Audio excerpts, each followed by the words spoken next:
Assalamualaikum warahmatullahi wabarakatuh. Perkenalkan, nama saya Agnes Nurvita Putri Nugroho dengan NIM G0023-001. Saya dari kelompok A3 atau 2303. Jadi pada hari ini saya akan mempresentasikan laporan anatomi blok 2.2. Baik, kita akan next.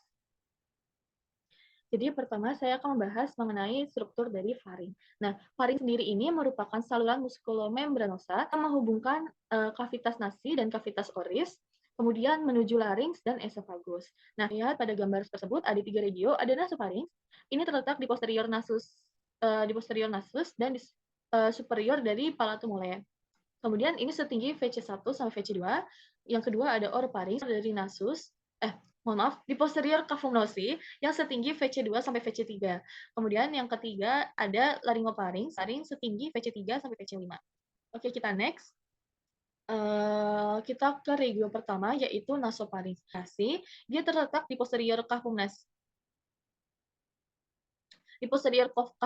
cavum nasi, keduanya dihubungkan oleh conae. Nah, di nasofarinx ini ada optae atau eustachii. Ostium ini merupakan pintu masuk dari tuba auditiva atau tuba eustachian yang menghubungkan nasofarinx. Ada tonsila pharyngea atau adenoidea yang terletak di membrana mukosa dinding posterior nasofarinx, trofi adenoid yang dapat mengobstruksi aliran udara hidung dan mempengaruhi pertumbuhan wajah. Nah, tonsila pharyngealis ini banyak terlihat pada anak-anak dan akan mengecil saat pubertas. Kemudian ada toru tubarius. Ini adalah peninggian di sebelah posterior dan di inferior optae yang dibentuk oleh musculus levator veli palatinii. Kemudian ada recessus pharyngeus. Dia ini terletak di dorsal torus tubarius dan memanjang ke atas sampai ke atap pharynx. Jaringan limfoid yang kadang-kadang terletak di membranosa mucosa di recessusnya. Di regio kedua ada sebentar. Sudah dilari nih. Di regio kedua ada orofarinx. Nah, orofarinx sendiri ini berfungsi sebagai proses pencernaan. Di belakang cavum oris, keduanya ini dipisahkan oleh isthmus faucium.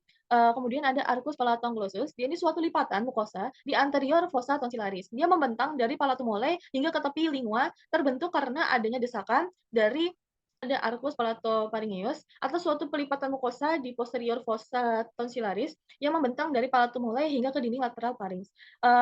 Arcus palatologiosus ini terbentuk karena adanya desakan dentaris atau cekungan di antara arcus palatoglossus dan arcus palatopharyngeus. Nah, fossa tonsillaris ini ditempati oleh tonsila palatina. Kemudian ada vellecula epiglotica atau tempat tertampungnya benda tumpul yang tertelan. Yang ketiga, H3 sampai VCH5, VC3 sampai VC5, ini ada fossa piriformis. Fossa piriformis ini terletak di kanan dan kiri dari laryngofarinx yang berfungsi sebagai menampung benda tajam yang tertelan. Sedangkan benda tumpulnya tadi dia akan tertampung di velacula epiglotica pada orofarinx. Kemudian ada letak pada dinding anterior laryngofarinx. Oke, kita next. Ini dari vaskularisasinya, di bagian arteri, bagian atas itu berasal dari arteri carotis externa, arteri menuju ramus pharyngeus, arteri palatina descendens, kemudian ada arteri facialis menuju ke arteri pharyngea ascendens, arteri lingualis. Dan di bagian bawah berasal dari truncus thoracocervicalis, arteri subclavia, yaitu arteri thyroidea inferior palatina yang mendapat suplai darah utama dari ramus tonsillaris arteri facialis. Kemudian venanya sendiri ada plexus venae pharyngealis yang mengalir ke plexus pterygojugularis interna di inferior. Inervasi sendiri dibagi menjadi dua, ada sensorik dan ada motorik. Bagian sensorik itu oleh kemudian di motorik sendiri ada plexus pharyngeus dari nervus vagus. Oke, kita next. Baik, yang kedua kita akan membahas mengenai sistem. Ada jantung atau core dan juga ada diafragma dan mediastinum. Kita next. Sendiri ini cavitas thorik yang menjadi mediastinum medius dieratkan pada cavitas thoracica. Ada 4, sternopericardiaca. Yang kedua ada processus xiphoideus oleh ligamentum xiphoipericardiaca. Yang ketiga dengan diafragma. Yang keempat dengan vertebrae oleh ligamentum vertebropericardiaca. Nah, di jantung sendiri terdapat 4 bagian. Kanan atas itu dibatasi oleh SIC2, linea parasternalis dextra, linea parasternalis sinistra. Sebentar. Yang kanan atas sternalis dextra, yang kiri atas itu sternalis sinistra, yang kanan bawah itu SIC4, linea parasternalis dextra, kemudian yang kiri bawah mid clavicularis sinistra. Jadi jantung ini sangat penting dalam sistem peredaran darah. Jantung ini dapat memompa darah ke seluruh tubuh melalui jaringan arteri dan vena atau pembuluh darah. Sistem sebagai sistem kardiovaskuler. Nah, di jantung sendiri ini memiliki peredaran darah mengandung oksigen dan karbon dioksida. Tentunya kita next terlebih dahulu. Kita akan membahas struktur eksternal dari jantung. Untuk struktur eksternalnya itu sendiri, pertama dapat kita lihat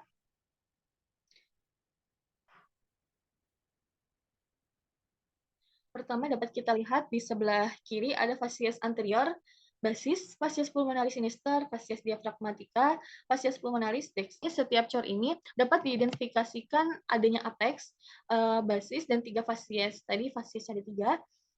Kemudian basis yang mengarah ke bahu kanan itu basis cordis ini terdiri dari atrium dextrum yang menghadap ke belakang ke arah craniolateral dextra. Kemudian apex cordis yang mengarah ke arah ventrocaudal sinistra. Kita akan membahas pertama yaitu ada fasies sternocostal, terutama dibentuk oleh ventriculus dexter dan atrium dextrum yang diantaranya terdapat sulcus diaphragmatica.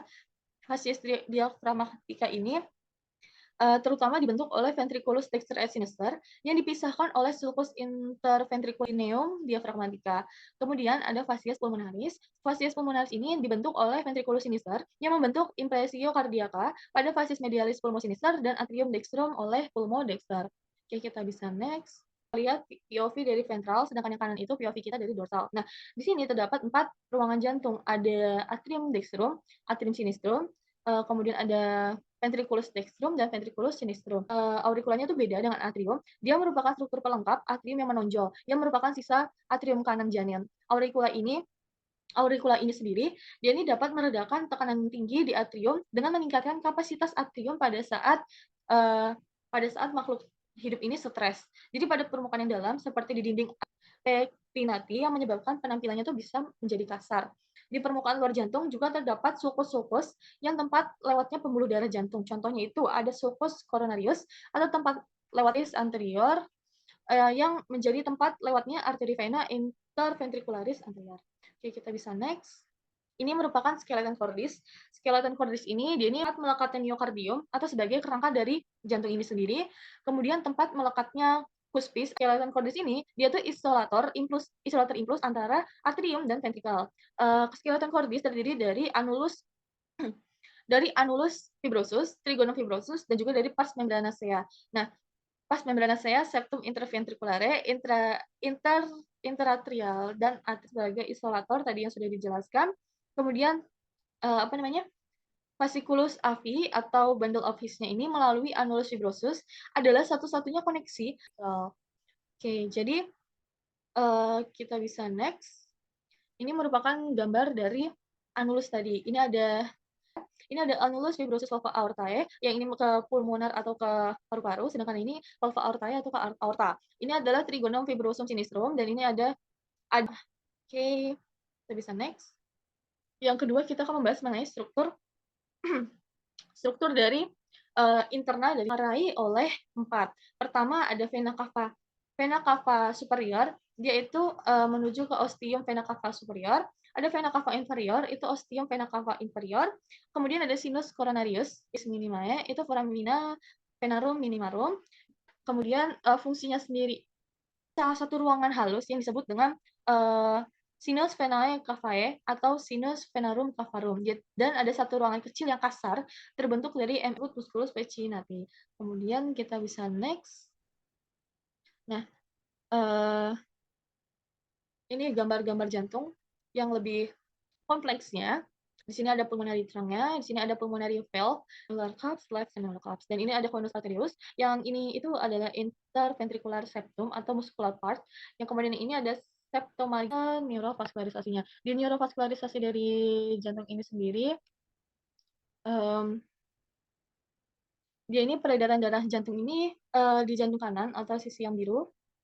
Ini adalah pompa untuk sirkuit paru, sedangkan yang merah ini adalah untuk sirkuit sistemik atau ke seluruh tubuh. Jadi sirkuit jantung ini terdiri dari diastolik. Ini adalah ventrikel kontraksi dan pengosongan. Jadi darah dari seluruh tubuh yang mengandung CO2 masuk ke anterium dextra melalui vena cava superior dan vena cava inferior.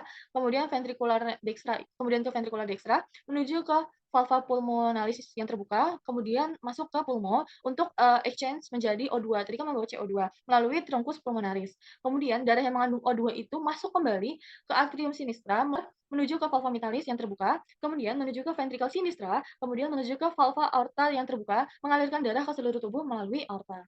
Oke, kita bisa next. Kita akan membahas mengenai diafragma. Diafragma ini sendiri dapat terlihat bagian-bagiannya.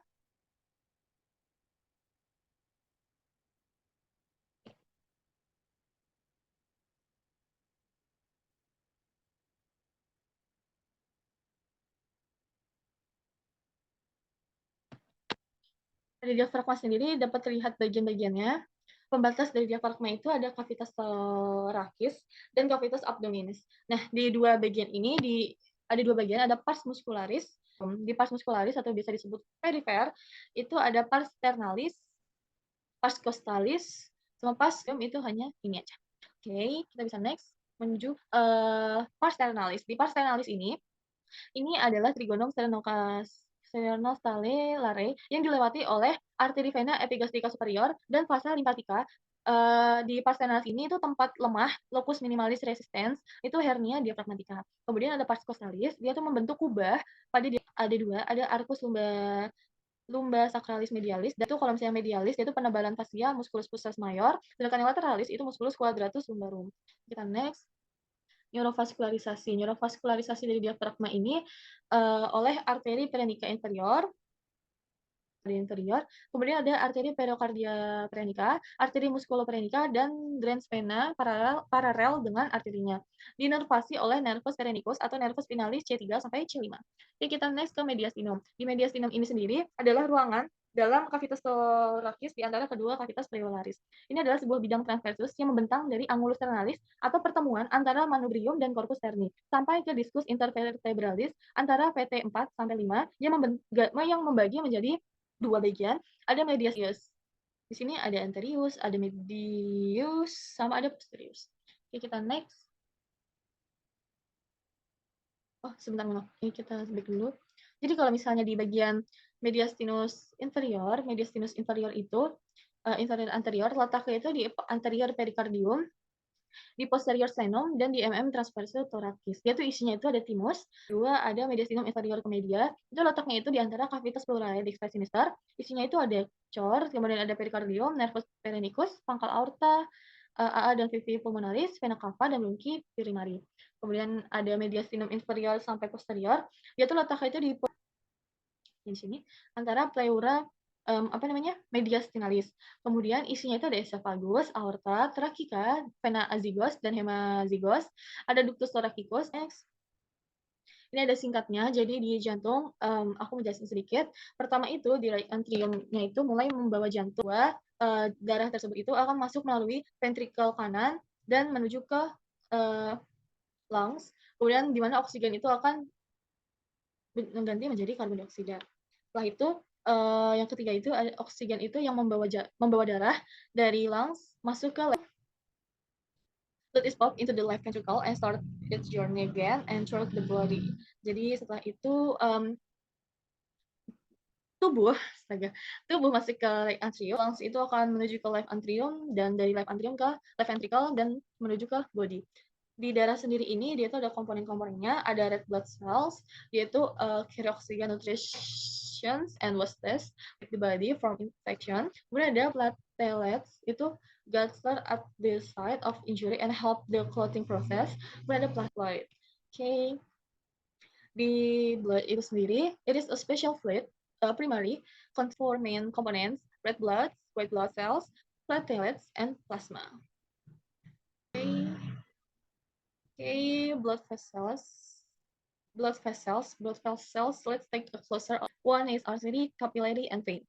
It has the thick walls of the ultra created by the heart. Capillary, it has the thinized wall to allow substance such as oxygen and sugars to pass through its wall into or out of the blood. Vein, so blood moves through in with low pressure. It is also has a special valve that helps blood go only one way. Okay, it's same. Okay. Terima kasih, sekian dari saya, kurang lebihnya mohon maaf. Wassalamualaikum warahmatullahi wabarakatuh.